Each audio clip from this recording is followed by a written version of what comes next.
They enjoy saying it every year in their economic surveys. Burkina Faso is the poorest country, Mali is the poorest country, Niger is the poorest country. We are ranked among the last. Very well, if we are as poor as they say, but when the time came to take responsibility, we asked these masters to leave. Why don't they want to leave? When we take the case of Niger, for over 40 years, some countries have been exploiting uranium to produce energy for themselves. From Ottawa to Paris, the streets are lit up. That's the light. But in Niger, it's darkness that is served to us.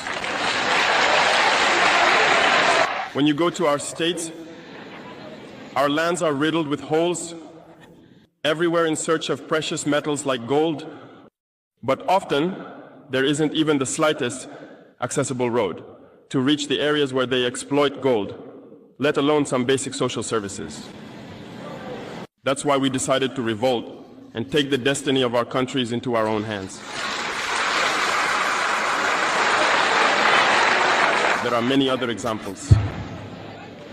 But when we decided to do so, well, we were approached by some armchair slaves to deliver the message of their master, because they had created this kind of polymer chain that rises to the head of our states to serve them. And we came to break the chain. And it's inconceivable for them.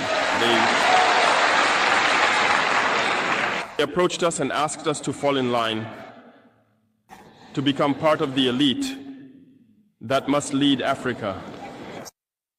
Because they have a trained and conditioned elite that they must follow, who are embedded in that chain. We refused Baofat to fall in line with them. And from then on, hostilities began. They have infiltrated our areas with several mercenaries, trainers. Agents have descended into the Sahel, hoping to carry out barbaric, cowardly attacks against our populations, hoping to incite them to revolt. In addition to these on-the-ground attacks, communication attacks, manipulation, and disinformation are rampant in their ranks. But the people of the Sahel have understood, and never again will they be manipulated. They know where they come from, they know what they are doing, and they know where they are going.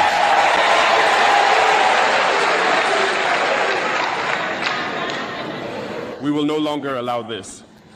People are awake and fighting today, not for ourselves, but for future generations. And thank you all for the fight that is being waged. This never makes us cry. We will not tremble. We will face it. We will fight for true independence, for our freedom. Because to scare the people of AS, these individuals only have 3 terms in their mouths: democracy, freedom, human rights. Of course, their local lackeys are only elected in a democratic, free and transparent process, according to them, their values. What could be more normal? That they want to impose this on us, because they are the ones who set the rules. Very well, we have decided to take responsibility for ourselves.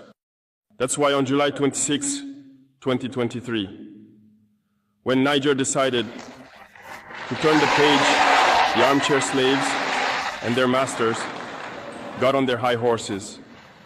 They put their local lackeys forward and decided to wage a war against the Nigerian people.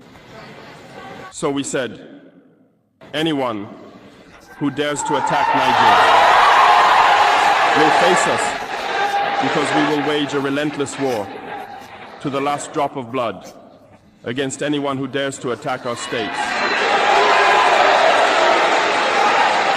This statement, this decision we made yesterday is relevant today, and will be relevant tomorrow and forever. Thus, the AES was born on September 16th, 2023, within a framework of mutual defense.